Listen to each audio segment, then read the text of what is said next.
Saya terus terang bertanya-tanya terus, Pak.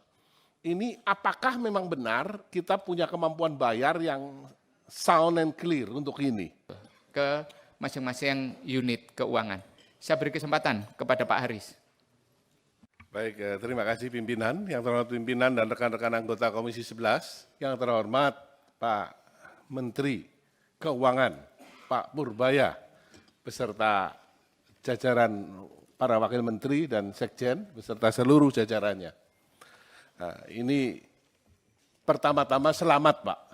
Ya, 2 hari jadi menteri, sekaligus 2 hari Bapak jadi orang yang paling viral seluruh Indonesia.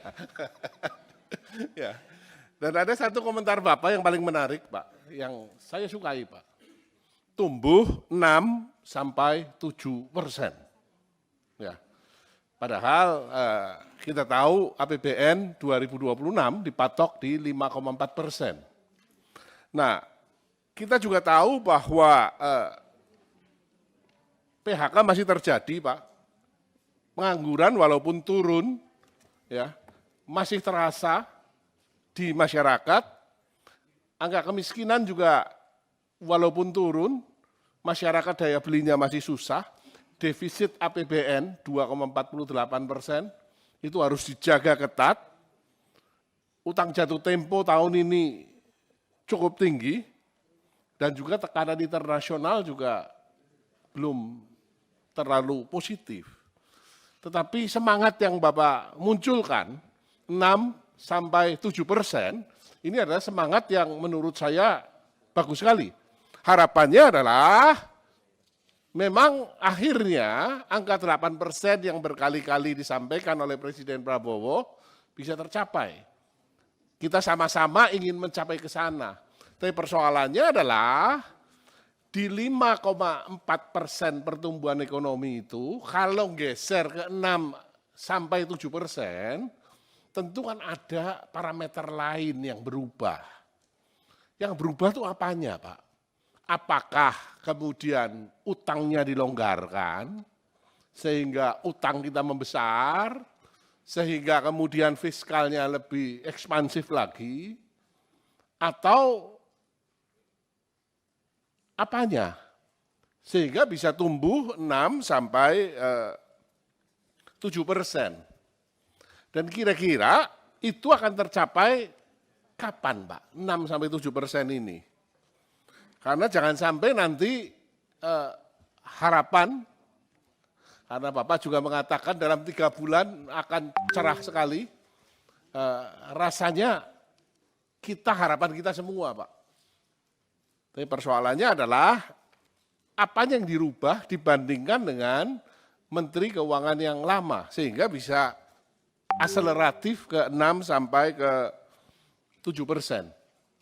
Ya, ini yang pertama, Pak. Yang kedua, mengenai utang, Pak. Ya. Kita tahu, Pak, bahwa defisit kita itu kan sudah selama ini cukup ketat dijagain, Pak.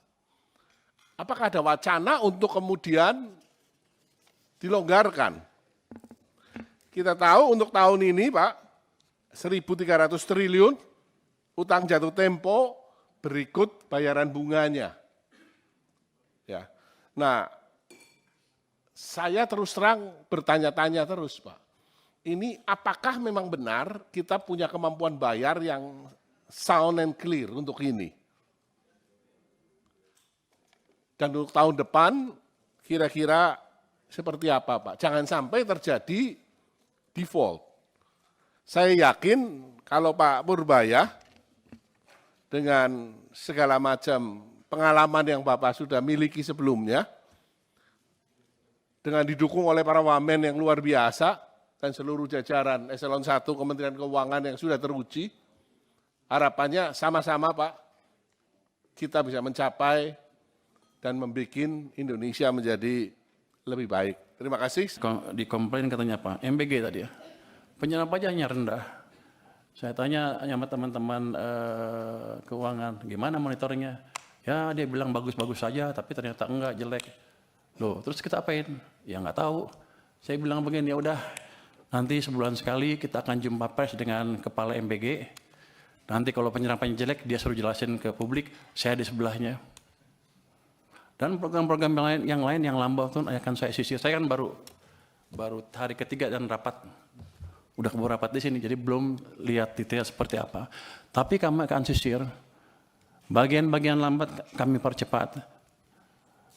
Caranya gimana? Ya, kalau mereka nggak bisa nyusun anggaran atau menyusun program kerjanya atau pengajuan anggarannya, kami akan kirim orang ke sana supaya jalannya cepat dan kita akan monitor on regular basis supaya anggaran yang banyak tadi, yang kalau lihat anggaran kan sama aja kan dari tahun ke tahun, gitu-gitu aja tuh nggak ada dampaknya, 5-5 aja, karena penyerapannya nggak dimonitor. Dulu pernah ada UKP 4 memonitor itu pun nggak jalan sempurna karena UKP 4 terlalu jauh. Saya nggak tahu, harusnya tugas Pak Menas sekali, tapi saya nggak tahu. Kalau saya boleh kerjakan, saya akan kerjakan itu supaya memastikan betul-betul penyerapan anggaran bisa jalan. Dan tadi uang yang udah utang kita yang sudah kita keluarkan itu betul-betul bermanfaat buat ekonomi. Dari situ kenapa saya tadi bisa 6%? Si Purbaya sok tahu katanya bisa 6%. Orang-orang bilang sok tahu loh katanya. Di luar bilang gitu, sok pinter. Saya bilang kamu sombong katanya. Tapi ini udah berdasarkan pengalaman selama ini. Kalau saya balikkan, saya lihat aja zamannya Pak SBY 6% private. Zaman Jokowi pemerintah 5%. Kalau kita gabungkan gimana? Pasti di atas itu. Itu adalah langkah simpel saja yang mungkin nggak terlalu panjang untuk bisa kita lihat dampaknya. Mungkin nggak secepat 6,5, 6,7 saya bilang. Tapi gerakan ke arah sana sudah terbuka lebar kalau kita biarkan private sector bekerja. Jadi gini, saya termasuk yang percaya bahwa agen-agen ekonomi itu mempunyai otak sendiri. Daripada pemerintah nggak mungkin mengontrol semua agen ekonomi untuk berjalan. Tapi saya ciptakan kondisi di mana mereka berpikir dan berjalan dan bisa tumbuh, bisa berbisnis dengan situasi yang ada. Itu yang ingin kita ciptakan. Nanti setelah itu ada baru tadi program-program investasi. Ini kan nggak lama lah saya beresin. Nanti setelah itu tadi yang debottlenecking akan kita kerjakan Pak Hekal untuk investasi. Saya dulu pernah saya nggak tahu, boleh nggak gitu Kemenkuan. Nanti saya bentuk tim aja di Kemenku. Saya dulu pernah menjadi wakil ketua tim debottlenecking di zaman pemerintah sebelumnya.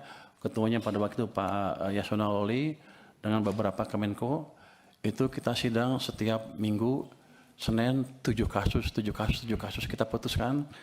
Saya mecahin 300 kasus dilaporkan ke kami, kita pecahkan 193 kasus investasi berhubungan dengan investasi sebesar 890 triliun. Jadi saya pikir saya udah kira-kira ngerti deh, kira-kira bisa memperkirakan deh di mana bottlenecking, di mana hambatan yang kita hadapi dan gimana cara memecahkannya. Itu bukan tugas Kementerian Keuangan, tapi kalau boleh nanti saya bentuk tim aja di Kementerian Keuangan. Kalau yang lain tidak mau, tapi mungkin saya usulkan ke kementerian yang lain, Menko dan lain-lain untuk membuat itu lagi. Jadi Pak Purbaya, kalau masih ada pertanyaan tadi, karena kita masih ada rapat lagi. Okay. Tadi itu sebenarnya kita rapat pengantar, Pak. Jadi itu pengantar. Jadi menurut saya yang lainnya nanti dijawab tertulis. Yeah. Kita akhiri rapat siang hari ini. Tertulis atau langsung oleh dirjen terkait. Ya, nanti dirjen terkait. Pada saat kita rapat di Satker Bapak membahas anggaran. Dijawab oleh Satker Bapak. Terus kemudian ada poin-poin penting tadi yang disampaikan oleh Pak Dolvi, saya ingatkan kepada Satker mengenai KPI. Pak Dolvi ini konsisten sejak awal Pak selalu membicarakan soal KPI, tapi KPI itu memang sangat penting Pak. Disitulah kita mengukur kinerja kita. Download Tribun X sekarang, menghadirkan lokal menjadi Indonesia.